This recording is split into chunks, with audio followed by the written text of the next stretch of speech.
باپ کی غریبی اور تکلیفیں تو ہر عورت جھیل لیتی ہے، لیکن جو عورت اپنے شوہر کی غریبی اور تکلیفوں کو مسکرا کر جھیلتی ہے اور اس کا ساتھ نہیں چھوڑتی، دراصل اسے ہی شریک حیات کہتے ہیں۔ حضرت علی رضی اللہ تعالیٰ عنہ نے فرمایا، غریبوں کے ساتھ بیٹھا کرو تاکہ تم شکر گزار بنو۔ اس سوچ کے ساتھ زندگی میں آگے بڑھو کہ اللہ نے یقیناً بہترین ہی سوچا ہوگا۔ نماز کی فکر اپنے اوپر فرض کر لو، خدا کی قسم دنیا کی فکر سے آزاد ہو جاؤ گے اور کامیابی تمہارے قدم چومے گی۔ انسان واحد مخلوق ہے جس کا زہر الفاظ میں ہوتا ہے۔ جو نماز عشاء کے بعد سورہ ملک پڑھتا ہے، اللہ اسے قبر کی سختی، موت کی تلخی اور جہنم کی گرمی سے محفوظ رکھتا ہے۔ کسی نے پوچھا، انسان برا کب بنتا ہے؟ فرمایا، جب وہ اپنے آپ کو دوسروں سے بہتر سمجھنے لگے۔ اگر انسان کو تکبر کے بارے میں اللہ کی ناراضگی کا علم ہو جائے تو بندہ صرف فقیروں اور غریبوں سے ملے اور مٹی پہ بیٹھا رہے۔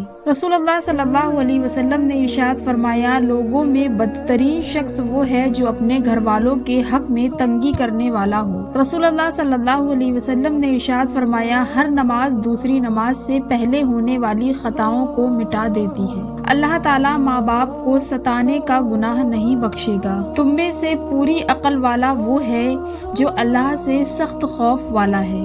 دنیا آخرت کی کھیتی ہے، جو بو گے وہی کاٹو گے۔ حالانکہ یہ بات تیرے علم میں ہے کہ تیرا رزق کوئی دوسرا نہیں لے سکتا، مگر اسی رزق کی کمی کو رنج کا باعث بنا لیتا ہے۔ مصائب کا مقابلہ صبر سے اور نعمتوں کی حفاظت شکر سے کرو۔ زندگی میں ہر چیز ملتی ہے، بس زندگی دینے والے رب پہ یقین کرو۔ جب تم کسی کو اس کی دولت کی وجہ سے عزت دینے لگو تو سمجھ لو کہ تم نے اپنا ایمان گنوا دیا۔ محنتی شخص کے سامنے پہاڑ کنکر ہے اور کاہل انسان کے سامنے کنکر پہاڑ ہے۔ مانگنے والے کو دنیا دیتی ہے اور دینے والے کو اللہ دیتا ہے۔ اے میرے اللہ، مجھے ہمیشہ ایسی عزت اور ایسی خوشی سے بچا جو تیری نافرمانی اور تجھے ناراض کرنے سے حاصل ہو۔ یقین مضبوط ہو تو اللہ کا ہر فیصلہ سکون دیتا ہے۔ بڑا غضب کا نظارہ ہے اس عجیب سی دنیا کا، لوگ سب بٹورنے میں لگے ہیں خالی ہاتھ جانے کے لیے۔ رسول اللہ صلی اللہ علیہ وسلم نے ارشاد فرمایا، تمہارے گھروں میں مجھے وہ گھر زیادہ پیارا ہے جس میں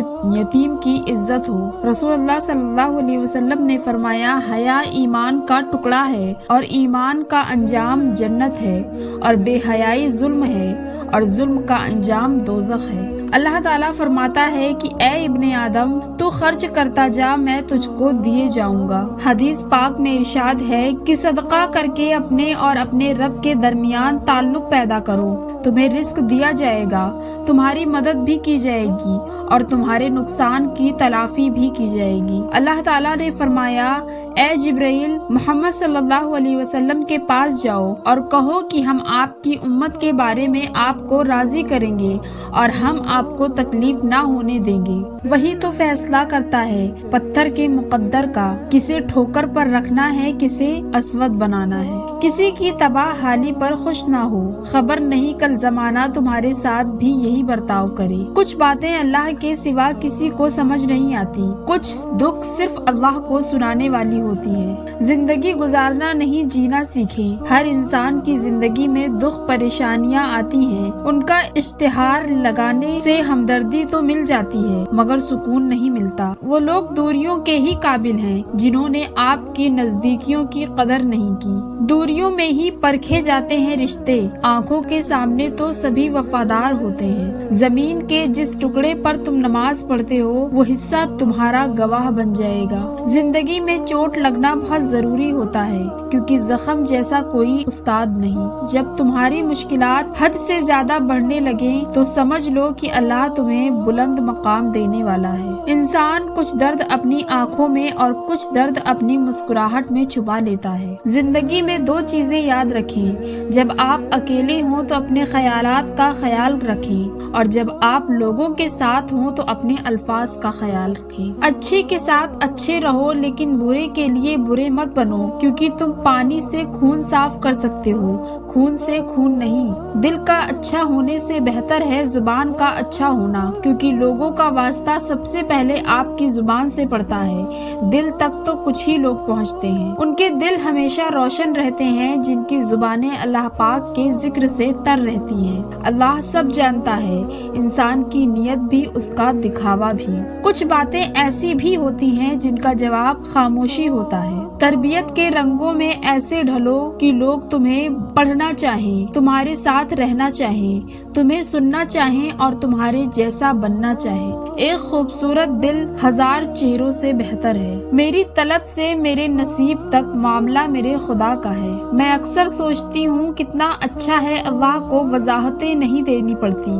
کتنا اچھا ہے کہ وہ بن کہے سن لیتا ہے، وہ بس دل دیکھتا ہے، اور دل دیکھ لے تو پھر دل پھیر دیتا ہے۔ یا اللہ ان دلوں کو سکون دے جنہیں تیرے علاوہ سننے والا کوئی نہیں۔ یا اللہ مجھے اتنا بدل دے کہ میں تجھے پسند آ جاؤں۔ جب آنسو نکل آتے ہیں تو ان میں صرف نمک اور پانی نہیں ہوتا، ان میں ماضی کی تکلیفیں، درد، دکھ، اپنوں کے ستم، چاہنے والوں کی باعتباری، کبھی نہ لوٹ کر آنے والوں کا غم، وعدوں کی پامالیاں اور نہ جانے کیا کیا احساسات اور جذبات چھپے ہوتے ہیں۔ ہمارے معاملات ہمارے ہاتھ میں نہیں ہوتے، مگر اطمینان رکھیں جس کے ہاتھ میں ہوتے ہیں وہ بڑا رحیم اور کریم ہے۔ دلوں کا حال اور آنسوؤں کی وجہ صرف رب ہی سمجھتا ہے۔ ہر شخص اپنا فائدہ چاہتا ہے، یقین جانیے دنیا و آخرت میں فائدہ تو اللہ تعالیٰ کے احکام کی پابندی کرنے میں ہے۔ حقیقت سے بہت دور ہے خواہش میری، پھر بھی خواہش ہے کہ ایک خواب حقیقت ہو جائے۔ دل اتنا مضبوط تو ہونا چاہیے کہ اداسی اگر بے بس بھی کر رہی ہو تب بھی اللہ کے سوا کسی سے بات نہ کی جائے۔ آزمائش انہی کے لیے ہوتی ہے جنہیں اللہ چاہتا ہے، اور صبر بھی وہی کرتے ہیں جو اللہ کو چاہتا ہے۔ اور پتہ ہے سکون کیا ہے؟ اکیلے بیٹھ کر اللہ سے باتیں کرنا۔ زندگی میں اکثر مقامات پر میں نے جانا کہ میرے ساتھ اللہ کے سوا کوئی نہیں ہے، اور تب بھی مجھے اندازہ ہوا کہ صرف اللہ کا ہونا کس قدر بہتر ہے۔ اپنی زندگی اپنے رب کے حوالے کر دیں، پھر وہ ذات آپ کی زندگی کو اس طرح بدل دے گی کہ آپ دیکھ کر حیران رہ جائیں گے۔ وقت نے گزرنا ہی ہوتا ہے، وقت گزر ہی جاتا ہے، لیکن یہ گزرا وقت جاتے جاتے لوگوں کے سچے پکے سب رنگ دکھا جاتا ہے۔ پردہ اگر چھوٹی سی بات ہوتی تو اللہ اتنی بڑی کتاب میں اس کا ذکر۔ امید ہے کہ آج کی ویڈیو آپ کو پسند آئی ہوگی۔ اگر آپ کو یہ ویڈیو اچھی لگی تو اسی طرح کی ویڈیو دیکھنے کے لیے ہمارے اس چینل کو ضرور سبسکرائب کیجیے۔ ملتے ہیں اگلی ویڈیو میں، تب تک کے لیے اللہ حافظ۔